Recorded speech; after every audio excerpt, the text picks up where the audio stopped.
I'm very happy for two reasons. One, I've just rinsed the bookies for £55, which doesn't sound that much from a £6 stake. £55 is not all that bad because I predicted England would win the test against Australia with an hour and a half to go. I'm secondly happy because England won that test under intense circumstances. Ben Stokes with an absolutely worldly innings, a fantastic 130 odd. I can't even remember the exact runs. That's how bonkers it is. And that is how quickly I'm recording this video after the event. So today I'm going to talk a little bit about this test and 5 things that England now need to do to push on and win the Ashes. So we all sat back, didn't we, with England's innings of 67 and thought, Jesus Christ, the Ashes have well and firmly gone. And the journalists at BBC particularly went full gun-po on it. England have lost the Ashes, England have got no chance, England have got no chance. Going into day 4, England needed 200, I think, 220 possibly, with 7 wickets in hand. Now, we know they've done that, and really 220 runs with 7 wickets in hand doesn't seem that much. But for us to have now got 70 with 1 wicket in hand, Ben Stokes and Jack Leach at the other end, brilliant. Ben Stokes contributing all of the runs bar 1, although Jack Leach's 1 run was probably the most important of them all. It was absolutely unbelievable innings. Jofra Archer was in, he got 15 or 16 and hit just 1 too many slogs. That got caught on the wicket, and then we had Stuart Broad come in. He just can't bat Stuart Broad, can't really. He was out for a duck, and then Jack Leach came in on the back of his 92 against Ireland. A duck in the first innings, but it's fair to say that nobody did particularly well in the first innings. Joe Denley got 12, that was the highest score. But Jack Leach, brilliant performance. He faced 15 or 16 balls, I think, defended each one with confidence, and Ben Stokes at the other end, 6s, 4s, singles, whatever he needed. And amazingly, I still can't believe it now, we produced the goods to win the test match and keep the Ashes alive and potentially bring the urn back in our favour. So the question is now, what are 5 things I'd suggest that England need to do to win the Ashes? Now, firstly, I think we need to not get complacent. Let's be fair, we've come back from brilliant circumstances, and that is a massive achievement in itself. But remember, a few days ago, we were all bowled out for 67, and that could very easily happen again. That is something that's not out of the question for the next test match. And if we're bowled out again for 67 or even a sub-100 score, bearing in mind England since the start of 2018 have now been bowled out 4 times for less than 100, one of those against Ireland, for goodness sake, we could very easily make that 5 or even 6. I know that's a very abysmal view to take, a very negative view to take of England, but that is a view that could seriously happen. So the teams need to calm down, as they will do. They've got a little bit of time before the next test match, just cool down a little bit before the next test, and I think that'll put them in a good place to bat well, bat a little bit like Stokes, and hopefully win the next test match, or even draw it, and just keep the Ashes alive.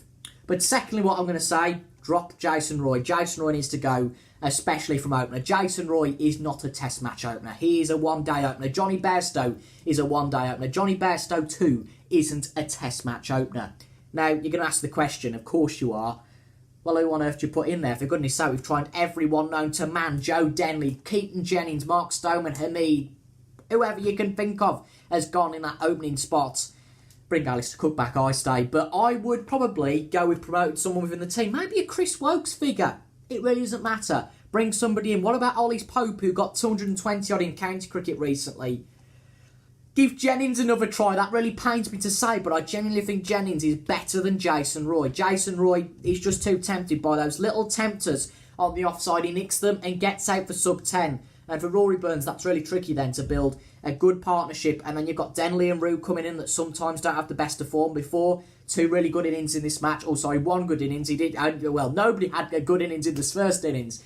But with 2 really good innings from Denley and Root in the second innings of this test match, they've done nothing apart from that in the rest of the series so far, really, in retrospect.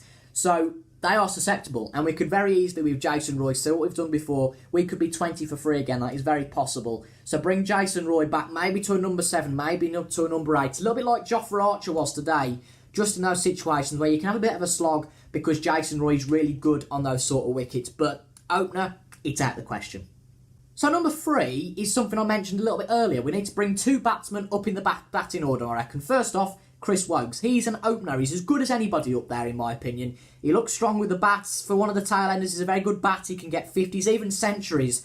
And I think if we're going to promote someone within the team, he's the man to do that. Denley doesn't fit. Root doesn't fit. You certainly can't put Stokes, Bairstow or Butler in there, because with those 3 men, you can have exactly the same problems you do with Roy.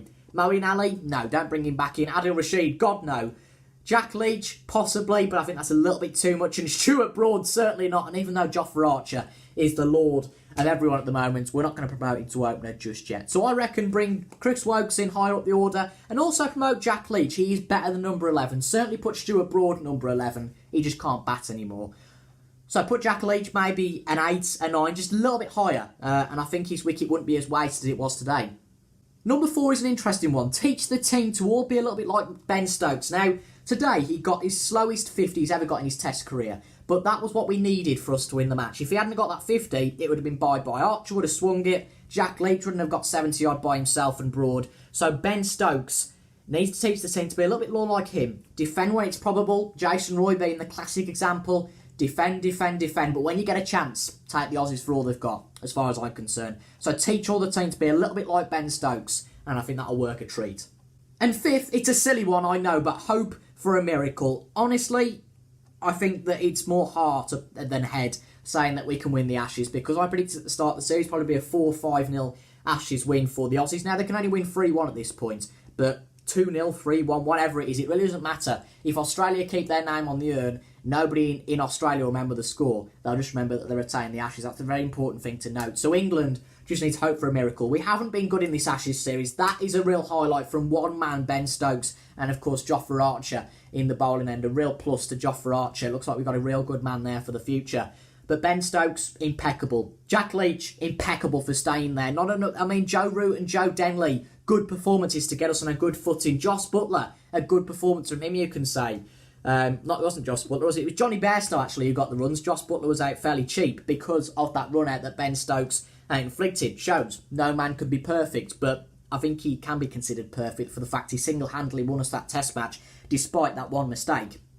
Now, that's one Test match. There's 2 more to go. It's 1 each. Can we win the Ashes? Let me know down in the comments. Those are my 5 tips. I thought I'd just make a short video like this as a bit of a reaction. I'm in a really good mood because of that, and I thought, why not? Let's make something like this. Let me know your 5 tips down in the comments. Let me know anything about cricket, any comments about the match you think. But what a match it was. 55 quid for me, an Ashes win for the England, and I think I can treat myself to a few J2Os tonight after that. Thank you very much for watching, folks. Subscribe for regular cricket content. I'm doing a Let's Play on Ashes Cricket 2009 at the moment, and also for Snooker 19 gameplay, and also potentially, if you guys like to see this, a few more reaction videos like the one I've done today.